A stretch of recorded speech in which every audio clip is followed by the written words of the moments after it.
Hello friends, welcome back to our channel. இப்போ நம்ம வந்து நைட்டு டின்னர் சாப்பிட வந்திருக்கோம். இன்றைக்கி மத்தியானம் எதுவுமே சாப்பிடல, அதனால் வந்து வயிறு பசிக்குது. அதனால் நம்ம வந்து மட்டன் பிரியாணி வந்து ஆர்டர் பண்ணியிருக்கேன். சரி, மட்டன் பிரியாணி எப்படி இருக்குது இந்த ஹோட்டலுன்னு சொல்லி நம்ம வந்து சாப்பிட்டு பார்த்துடலாம்.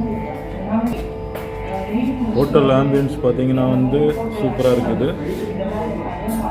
பஃபே வச்சுருக்குறாங்க, பட் அது வந்து மார்னிங் பிரேக்ஃபாஸ்ட் மட்டும்தான், இப்போ வந்து கிடையாது.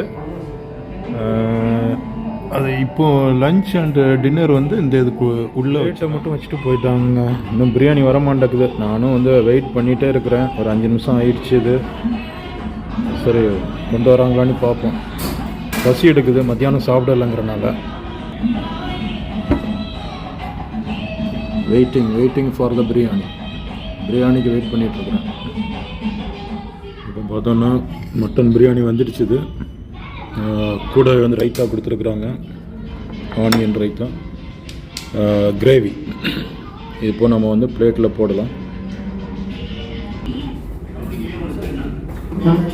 இப்போ பிளேட்டில் போட்டாச்சுது. இப்போ நம்ம வந்து சாப்பிட்டு பார்க்கலாம் எப்படி இருக்குன்னு. செம்ம சூடாக இருக்குது. மத்தியானம் உள்ள பிரியாணி தான் சொன்னாங்க, நல்லா ஹீட் பண்ணி கொண்டு வந்துருக்குறாங்க. சரி, சாப்பிட்டு பார்ப்போம்.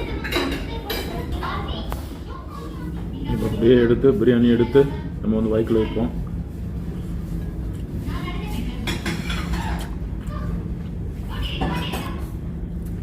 மட்டன் பிரியாணி வந்து டேஸ்ட்டாக தாங்க இருக்கும். எந்த மட்டன் பிரியாணியுமே டேஸ்ட்டாக தான் இருக்கும். அதனால் இதில் வந்து குறை சொல்கிறதுக்கு ஒன்றும் இல்லை. மட்டன் பீஸ் சாப்பிட்டு பார்ப்போம். சூடாக இருக்குது மட்டன் பீஸ்.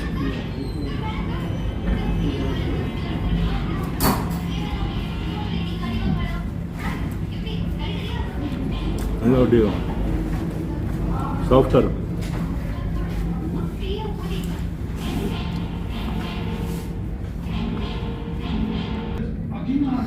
அப்படியே வந்து ஆனியன் ரைத்தா கொஞ்சம் பிளேட்டில் போட்டுருக்குறேன். கிரேவியும் வச்சுருக்கிறேன், அதையும் சாப்பிட்டு பார்த்துருவோம்.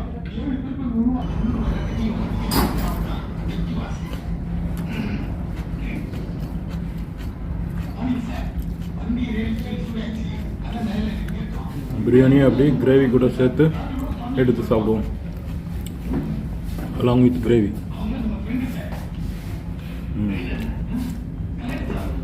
எனக்கு நம்ம கிரேவி இல்லாமல் சாப்பிட்றது வந்து நல்ல டேஸ்ட்டாக இருக்குது.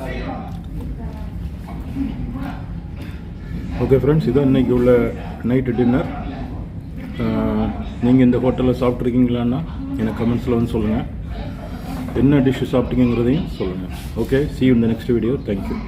Thank you for watching. Bye.